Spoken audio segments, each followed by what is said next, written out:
Erikson's model, the stages of psychosocial development, is a comprehensive psychoanalytic theory that outlines 8 distinct stages a healthy individual should pass through from infancy to late adulthood. Each stage is characterized by a psychosocial crisis, one which involves a conflict between a psychological need and the social demands of the environment.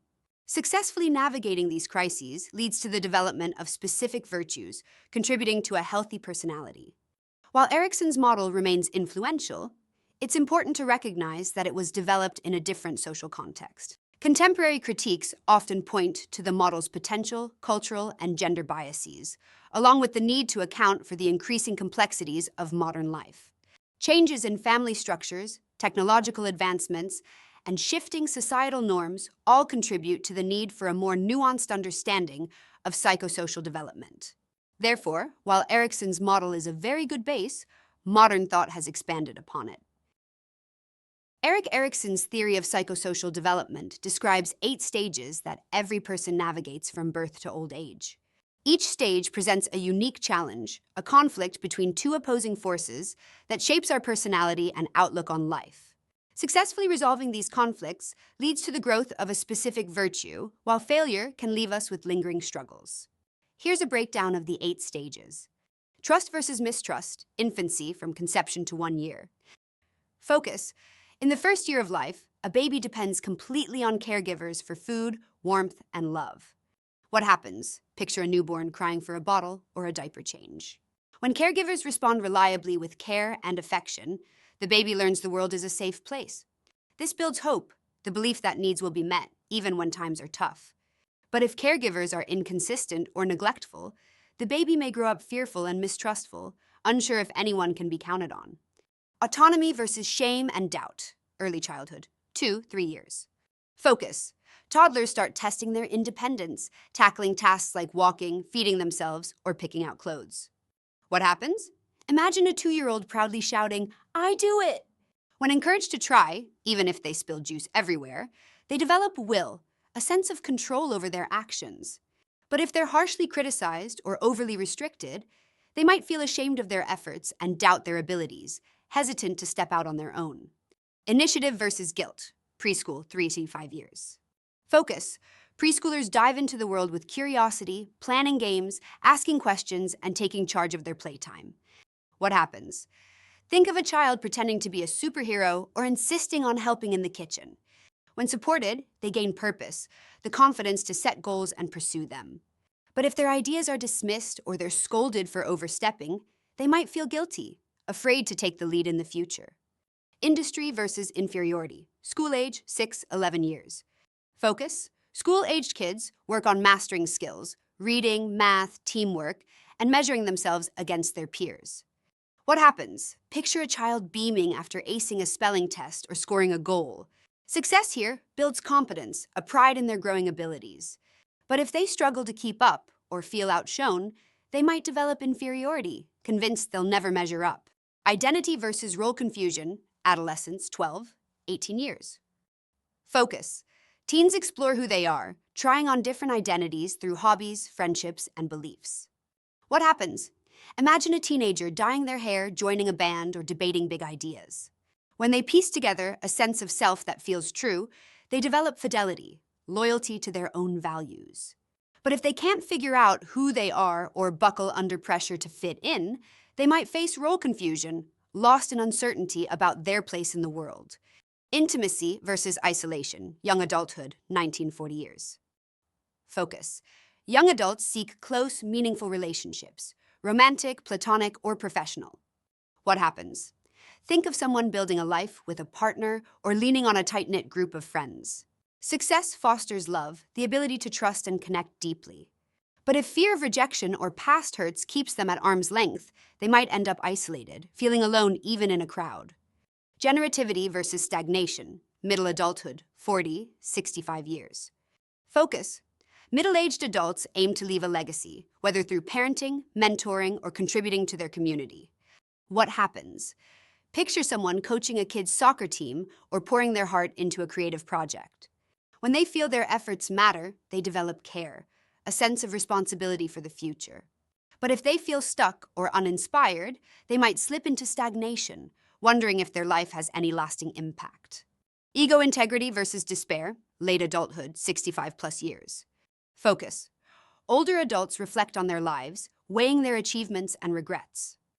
What happens? Imagine someone sharing stories with their grandkids, at peace with the highs and lows.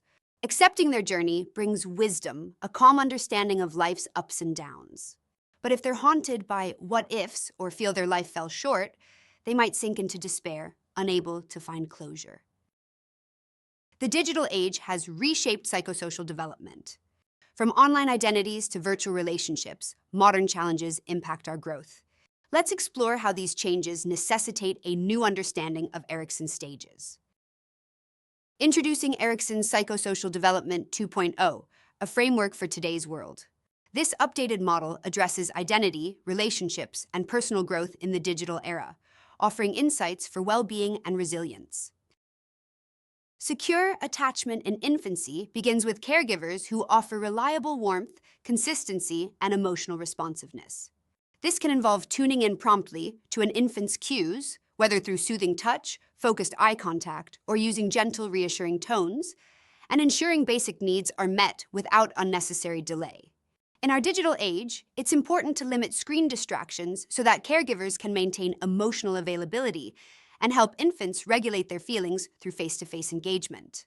Over time, these steady, empathic responses give infants a sense of predictability and comfort, laying the groundwork for trust, emotional security, and healthy relationships as they grow.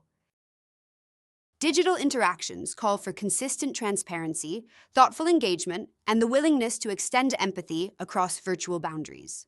To build trust, clarify your intentions early, using open communication and setting shared expectations that dispel uncertainty. Encourage honest dialogue by validating diverse perspectives, offering timely feedback, and maintaining respectful language, tone, and etiquette. When appropriate, incorporate personal touches, like short video greetings or personalized updates, to humanize and individualize the conversation. Most importantly, commit to active listening and follow through on your words, ensuring actions online match those offline to establish a lasting foundation of genuine connection. Fostering emotional regulation from a young age is vital for children to thrive in a digital world, and this can be achieved by nurturing their emotional intelligence through consistent and supportive practices. Tips include modeling healthy emotional expression, actively listening to and validating their feelings, and teaching them to identify and label emotions.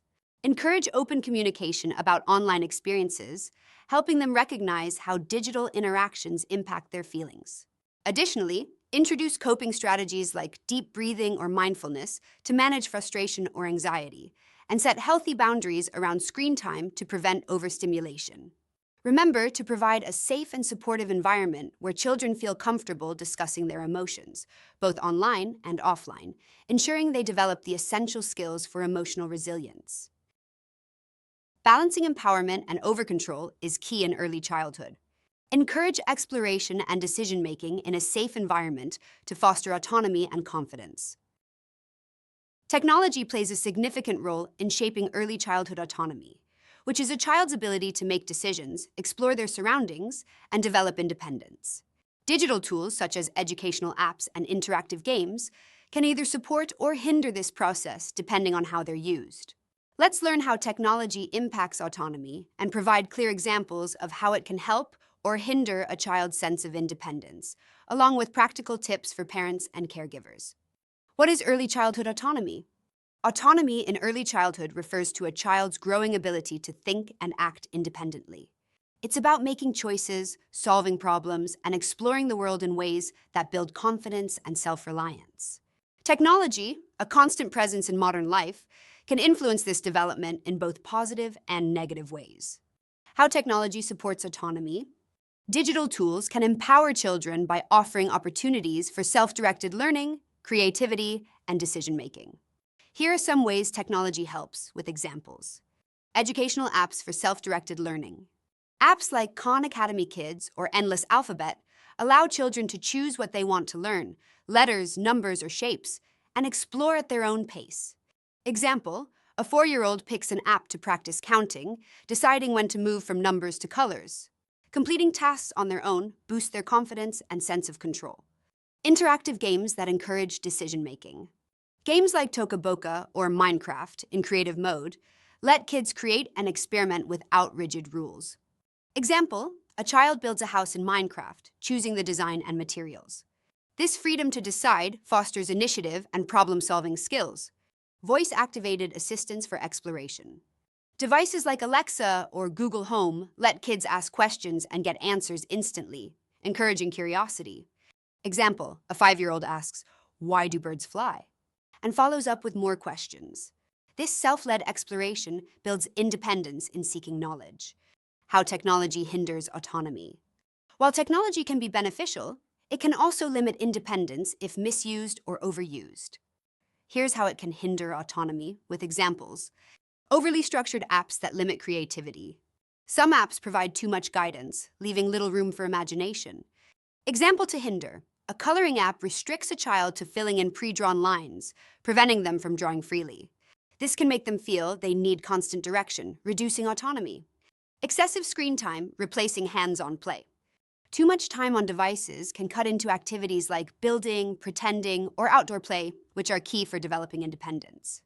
Example to hinder. A child spends hours watching YouTube videos instead of playing outside. Missing out on real-world exploration can weaken their ability to make decisions through trial and error. Overly strict parental controls. While meant to protect, tight restrictions can stifle a child's ability to explore and choose. Example to hinder. A parent locks all but one app on a tablet, leaving the child unable to decide what to explore. This can make them feel powerless and dependent. Practical tips: how to help or hinder autonomy with technology. Parents and caregivers play a crucial role in guiding technology use. Here's how they can either support or undermine a child's independence. Ways to help autonomy: set balanced screen time. Limit tech use to allow time for offline play. Encourage apps that promote creativity over passive consumption. Example, cap screen time at 1 hour, then suggest building a fort with blocks to extend imaginative play. Encourage choice. Let kids pick from a few approved options to build decision-making skills. Example, offer a choice between 3 educational apps like, do you want to play with letters, numbers, or animals today? Give space to explore. Avoid hovering or solving problems for them. Instead, guide with questions. Example, if a child struggles in a game, ask, what do you think happens if you try this? Rather than taking over. Imaginative play is crucial in preschool years. It fosters creativity and problem-solving skills. Learn how to encourage purposeful play without imposing excessive pressure on young minds. Promoting a growth mindset is essential. Celebrate individual strengths and encourage learning from mistakes. Discover strategies to nurture resilience and a love for learning in children. Adolescence is a time for self-discovery.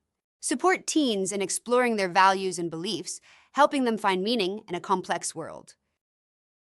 External validation can impact identity formation.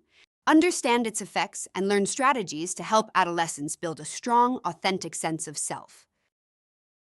Healthy interdependence differs from codependency.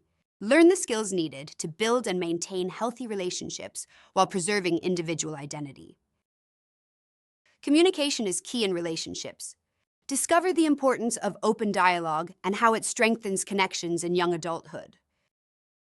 Personal growth doesn't stop in adulthood. Encourage lifelong learning and career development to foster continued personal and professional growth. Contributing to the community leaves a positive legacy. Understand the role of generativity in middle adulthood and how it impacts societal well-being. Reflecting on life's meaning connects us with younger generations. Explore how digital identity influences legacy building and the importance of fostering resilience. Recap. We've explored Erikson's updated model, emphasizing trust, autonomy, identity, and relationships. By understanding these stages, we can better support healthy development across the lifespan. By embracing Erikson's Psychosocial Development 2.0, you'll foster well-being and resilience in yourself and others. This holistic approach empowers us to navigate modern life's complexities. Let's apply these insights into our teaching. Encourage secure attachments, promote autonomy, and nurture growth mindsets. By integrating these psychological principles into our teaching, we can create a nurturing environment that fosters resilience and growth, ensuring a brighter future for our students and the generations to come.